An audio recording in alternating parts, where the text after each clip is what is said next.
Hello guys, may bago tayong i-recap na manhwa naway suportahan nyo ang aking video.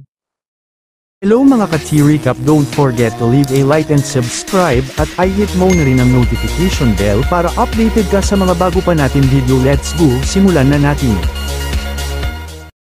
Ang kadiliman ay bumalot sa yungib ng damp at ang tunog ng nakakatakot na sigaw ay umalangaw-ngaw sa mga dingding. Ipinagdiriwang ng mga goblin ang pagkamatay ng kanilang pinuno. Isang goblin na may namumulang mata ang nabaliw at idineklara ang sarili bilang bagong pinuno. Gayunpaman, hindi sumang-ayon ang kanyang kasama, naniniwala na siya ang gumawa ng pinakamaraming trabaho at dapat na maging pinuno. Napuno ng inggit at galit, sinugod niya ang kanyang kasama, kinagat ang ilong ng isa. Ang yungib ay napuno na ngayon ng kaguluhan. Mas marahas na umalangaw-ngaw ang mga sigaw. Nagtipon ng ibang mga goblin sa paligid, pinapanood ang labanan ng may paglilibang at nagtatalo kung sino ang mananalo. Ito ang kanilang paboritong libangan. Ang kaguluhan ay nagdulot ng walang katapusang kagalakan sa mga simpleng kaluluwang ito. Gayunpaman, sa gitna ng kaguluhan, tinalakay nila ang paglabas ng biktima upang bigyang kasiyahan ang kanilang mga pagnanasa dahil itinago ng lumang pinuno ang isang babaeng tao at hindi pa ito nahahawakan. Nagsimula silang magbulungan sa isa't isa, nagpaplano na hanapin at kunin ito para sa kanilang sarili. Nag-alinlangan ang ilang goblin dahil ang biktima ay protektado ng ibang goblin.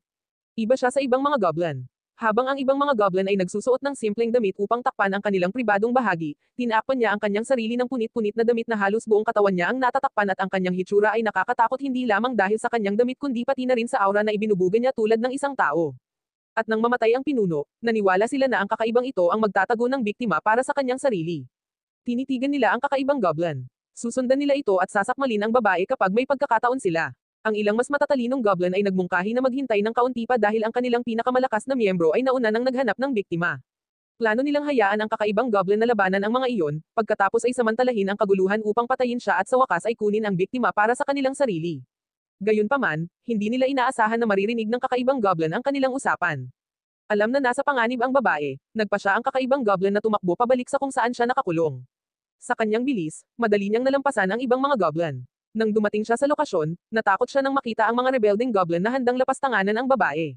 Nagmakaawa ang babae para sa tulong, malaki ang kanyang mga mata sa takot. Kinausap niya sila, sinabi sa kanila na pakawalan ang babae. Tumanggi ang nangungunang goblin sa kahilingang ito. Patay na ang pinuno, pakiramdam niya siya ang pinakamalakas na goblin sa grupo at ang biktima na ito ay sa kanya. Hindi alintana ng kakaibang goblin iyon. Determinado siyang protektahan ang babaeng ito. Nang makita ito, nagpa siya ang malaking goblin at ang kanyang mga tauhan na salakayin at patayin ang kakaibang goblin. Dahil sa dami ng kalaban, mabilis na nasupil ang kakaibang goblin ngunit hindi siya sumuko. Hindi siya naniwala na matatalo siya ng mga mababang antas na goblin na ito at higit sa lahat, ayaw niyang mamatay dito. Sinamantala ang pagkakataon, ginamit niya ang kanyang sandata upang patayin ang pinakamalaking goblin, na nagdulot ng takot sa iba. Hindi pa kailanman gumamit ng matalim na sandata ang isang goblin at sumalakay tulad ng isang tao. Itinutok ng kakaibang goblin ang kanyang sandata sa iba. Ang kanyang mga salita ay walang emosyon, umalis kayo o mamatay. Ang mga salitang ito at ang imahe ng higanteng pinatay ay mabilis na nagpatakot sa kanila. Tumakas ang natitirang mga goblin, hindi nakalimutan na sumigaw ng mga banta na babalik sila na. May mga pampalakas upang pabagsakin siya.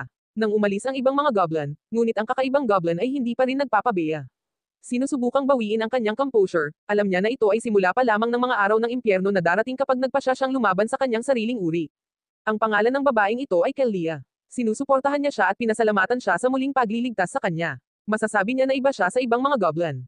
Hindi niya kailanman sinaktan. Umaasa siya na hindi siya mamamatay. Totoo na ang isang goblin ay hindi kailanman magpoprotekta ng isang tao ngunit may mas malalim na dahilan sa mga aksyon ng kakaibang goblin. Tama ang hula mo, siya ay isang tao. Ilang araw na ang nakalipas, namatay si Lamp sa isang kakilakilabot na aksidente. Hindi niya inaasahan na sa halip na makipagkita sa Diyos matapos masagasaan ng truck, inilipat siya sa ibang mundo na may sistema. Gayunpaman, hindi pa ganap na aktibo ang kanyang sistema. Bukod sa kakayahang makita ang ilang stats, tila wala itong ibang function at tila walang silbi. Ngunit mula nang makilala si Kelia, sinabi niya sa kanya ang tungkol sa papel ng mga stats na iyon sa mundong ito. Ang mundong ito ay pinamumunuan ng mga Diyos na may maraming makapangyarihang halimaw at ipinakita ng mga tao ang kanilang papel sa kontinenteng ito sa pamamagitan ng ganap na kapangyarihan. Sa kasamaang palad, ang goblin na muling ipinanganak siya ay ang pinakamahina at pinakamaruming halimaw sa mundong ito at ang kanyang stats ay napakababa kaya madali siyang mapapatay ng kanyang sariling uri. Sa kasalukuyan, siya ay level 5, HP 20, Strength 5, Defense 5, at ang mga stats na ito ay nagbigay sa kanya ng kabuuang lakas na 30. Sa kabutihang palad, hindi nagbago ang kanyang pangalan. Siya pa rin si Lemin. Gayunpaman, mayroon pa ring paraan para lumakas siya dito at iyon ay sa pamamagitan ng pakikipagtalik sa mga babae. Sa malupit na katotohanan ito, ang mga goblin ay may kakayahang lumakas sa pamamagitan ng patuloy na pakikipagtalik at pagpaparami. Gayunpaman, wala silang babaeng kasarian kaya maaari lamang silang makipagtalik sa ibang babaeng nilalang. Kaya naman patuloy na nagnanakaw at kinikidnap ng mga goblin ang mga babae. Si Lamp, isang dating tao, ay natagpuan na ang paggawa nito ay ganap na labag sa kanyang moralidad ngunit upang mabuhay, kailangan niyang lumakas. Ang isyong ito ay palaging nag-aalala sa kanya. Nang makita ang pag-aalala ni Lamp, sinabi ng babae sa kanya na huwag masyadong mag-isip. Matapos ang ilang araw na kasama siya, alam niya na ganap siyang iba sa ibang mga goblin at ayaw talaga niyang manirahan kasama sila. Sa isang umaasang ngiti, ipinangako niya na kapag dumating ang mga kabalyero upang iligtas siya, sasabihin niya sa kanila kung paano niya siya iniligtas dahil ang mga kabalyero ay palaging patas at makatarungan. Tiyak na papayag silang hayaan siyang manirahan sa kanyang nayon. Ang kanyang optimismo ay nagbigay kay Lam ng pag-asa. Naniwala siya sa sinabi niya. Puno siya ng pag-asa. Kahit na hindi agad ma-activate ang sistema, hanggat nagtiyaga siya hanggang sa dumating ang mga tao upang iligtas sila at makakuha ng proteksyon ng mga tao, makakaligtas siya. Pagkatapos ay dahan-dahan niyang malalaman ang paraan upang ganap na ma-activate ang sistema. Gayunpaman, hindi naging madali ang mga bagay tulad ng inaasahan ni Lam. Isang sigaw, isang tanda ng pagbabalik ng mga goblin sa kanila. Nang walang pag-aalinlangan, inutusan niya si Kellia na magtago at agad siyang sumunod. Lumitaw ang unang goblin. Galit na galit itong sumugod kay Lam, sumisigaw na lumitaw ang mga tao at gusto nitong makipagtalik sa babae upang lumakas dahil alam nito na kapag lumakas ito, hindi ito mapapatay.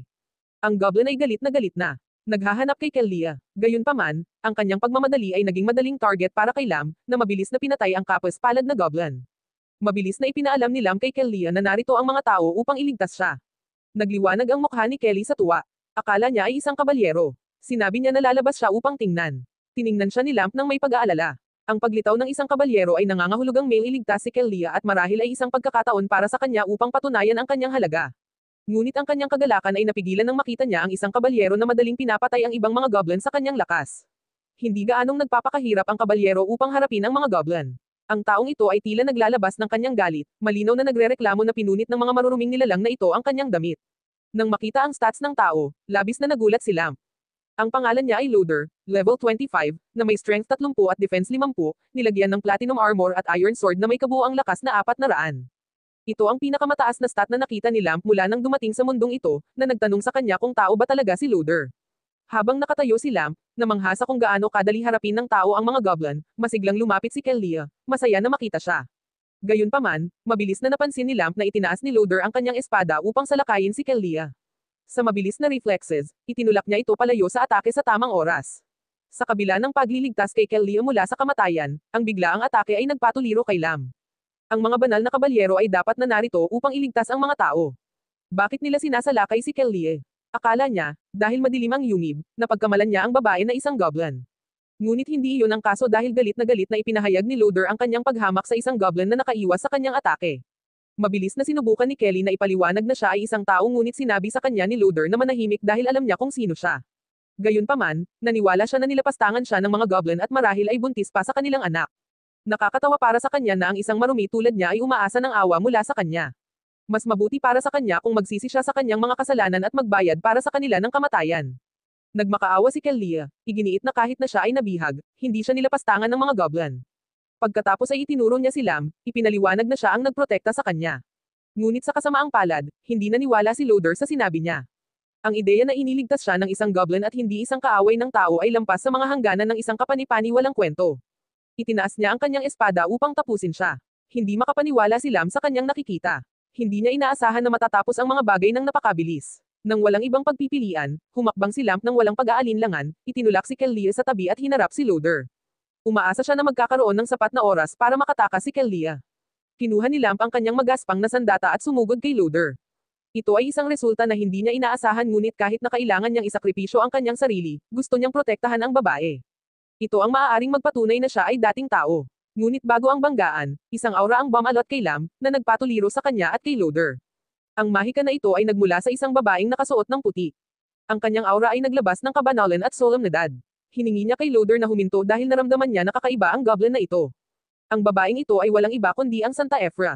Sinamantala ang pagkakataon, gumapang si Kellia at nagmakaawa sa kanya na iligtas sila. Tinulungan ni Efra si Kellia na tumayo at ipinakita siya kay Loader, na sinubukan siyang patayin ilang minuto na ang nakalipas. Pagkatapos ay ibinaling ni Efra ang kanyang atensyon kay Lumin at tinanong kung naiintindihan niya ang sinasabi niya. Nakulong si Lamp sa loob ng barrier. Ayon sa sinabi ni Kellia sa kanya, si Ephra ang santa at ang tagapagsalita para sa Divine Temple. Maaari siyang maging tanging pag-asa niya upang makalabas ng buhay. Mabilis na sumagot si Lam na naiintindihan niya. Huminga siya ng malalim at patuloy na sinasabi na hindi siya halimaw ng mundong ito at dating tao siya ngunit naging ganito siya dahil sa isang aksidente. Maaari niyang ipaliwanag ang lahat kung isasama siya. Habang iniisip ni Loader na ang goblin na ito ay mas matalino lamang kaysa sa iba, ngumiti si Ephra. Ang mga goblin ay karaniwang bobo at mababang nilalang. Hindi sila makapag-isip o makapagsalita ng matatas ngunit ang goblin na ito ay makapagsasalita at ito ay maaaring isang pagpapala mula sa banal na ina. At ito ay maaaring isang pagpapala mula sa banal na ina. Ang banal na babae na si Ephra ay bumaling kay Kellia at tinanong siya upang kumpirmahin kung ang goblin na ito ay talagang hindi siya sinaktan. Masayang kinumpirma ni Kellia na si Lam ay hindi lamang hindi siya sinaktan kundi pinrotektahan din siya mula sa ibang mga goblin at binigyan siya ng pagkain. Ito ay ikinatuwa ni Ephra. Napagtanto niya ang kakaibang goblin. Nagpasya siyang ibalik ito sa templo at pag-aralan ng lubusan bago gumawa ng anumang desisyon.